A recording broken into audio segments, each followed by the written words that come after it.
The object of haunted Halloween is to collect the most candy while trick-or-treating through the haunted neighborhood and avoiding the ghosts and the banshee who is after your candy. So when you visit a house, you get to spin the trick-or-treat spinner to see what you get. You might get a nice costume, and you'll pull 3 candies from the candy pumpkin and place them in front of your character. And then you'll take your matching token to your costume, place it on the house, and that shows that you've received candy from that house.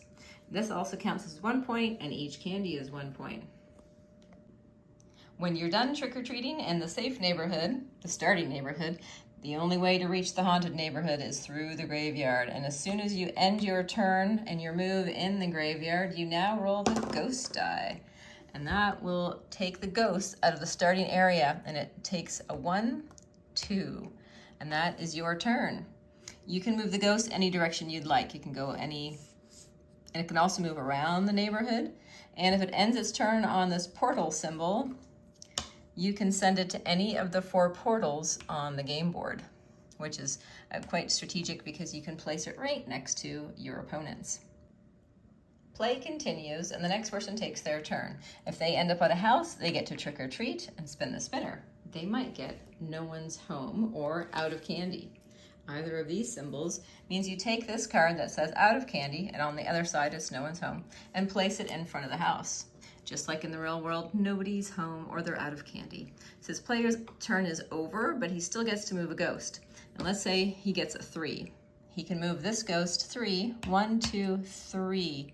And the ghost lands or moves through a character, means they take candy from that player, fly back to the ghost start, and the witch loses 1 candy into the candy coffin. If somebody gets spin again on the trick-or-treat spinner, you must move the banshee 1 space on the full moon track. And now she has reached the full moon, where she will send out ghost number 2. And ghost number 2 starts its turn right here on this yellow space. And if the ghost gets you, you lose 2 candy into the candy coffin. So if somebody moves the ghost and the ghost gets a 1 or a 2 or a 3, werewolf will lose 2 candy into the candy coffin. But if werewolf happened to be in the hollowed ground, this area is called hollowed ground, you are safe. The ghosts cannot take your candy, but they can share a space with you. If you wish to visit the haunted house, grab a glow stick. It'll protect you from 1 ghost attack, but not the banshee. And then leave your costume token to show that you've been there, and then you get to roll the haunted house die to see what happens. If you'd like to raid the candy coffin, you take the footpath from hollowed ground, and if you reach the candy coffin, you can roll the green ghost die to see if you steal the candy. To end the game, the first person who successfully trick-or-treats at the required number of houses that everyone agreed upon at the beginning of the game can call bedtime, and then everyone else gets 1 last turn to trick-or-treat before you count your candy and your house points to see who's the trick-or-treat champion of the game. If you have an unused glow stick, that's worth 1 point also. There are also boost tokens that you can play in the game, and they have special strategic powers you can use, and you keep them secret when you receive them. One of my favorites is the Switch Witch.